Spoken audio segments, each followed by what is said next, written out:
Shalom and welcome once again to Treasures of the Torah. I'm Pastor Matt McEwen, and this week our Torah portion is Terumah. Now, we are getting down to it. We are gathering the stuff together.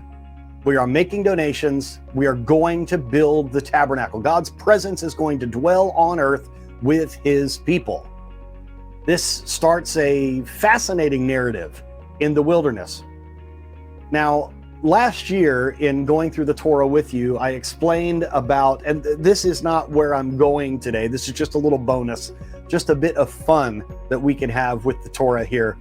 I mentioned to you last year that there is the hide of a certain animal that is mentioned in Hebrew that is called a tachash. Now the tachash, according to Jewish tradition, is an animal that went extinct. In fact, according to some rabbis, it came onto the scene. It was created at creation, but kept away from the human population. It was sort of stored away by God, but then was sort of released onto the scene when the tabernacle was going to be built so that its hide could be used in the building of the tabernacle. And then after it was available for that, it went extinct. So in other words, when it needed to show up, God allowed it to, and when its purpose had been served, well then, God allowed it to go away.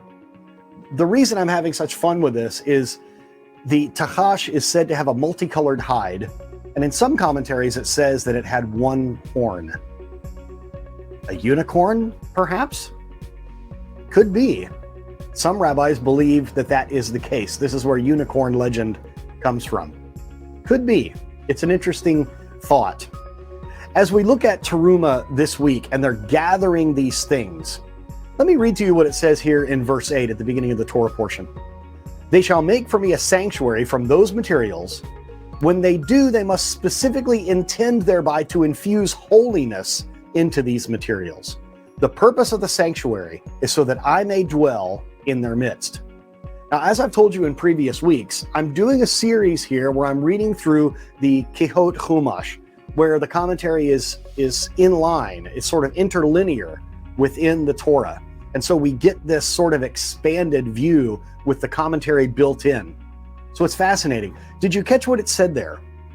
The people are specifically to infuse holiness into the materials. Have you ever thought about that? Can an object, an inanimate object, be holy? Absolutely. It says here in the commentary, they shall make for me a sanctuary. When the people donated the raw materials for the tabernacle, they were required to do so with the intention that these materials be used for holy purposes. The intention served to transfer the materials from the donor's ownership to God's ownership, so to speak. When the artisans fashioned the tabernacle from the raw materials that were donated, they were required to do so with the additional intention of transforming these materials from mundane to holy objects. This is something that I would like you to think about.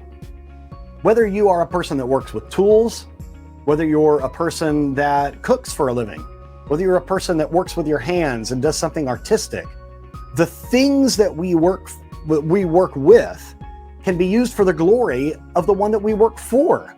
If we are truly working for the Lord, then even everyday objects can be infused with holiness. Think about this.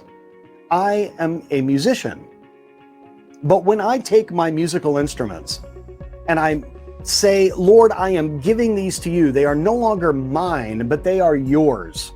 I'm handing this over to you. And then when I begin to lead people in worship with a particular guitar, so to speak, what I'm doing is actually infusing that guitar with holiness because I'm using it. I'm setting it aside for a holy purpose. I'm saying it's no longer my guitar, it's God's guitar. And that, brothers and sisters, is a powerful thought.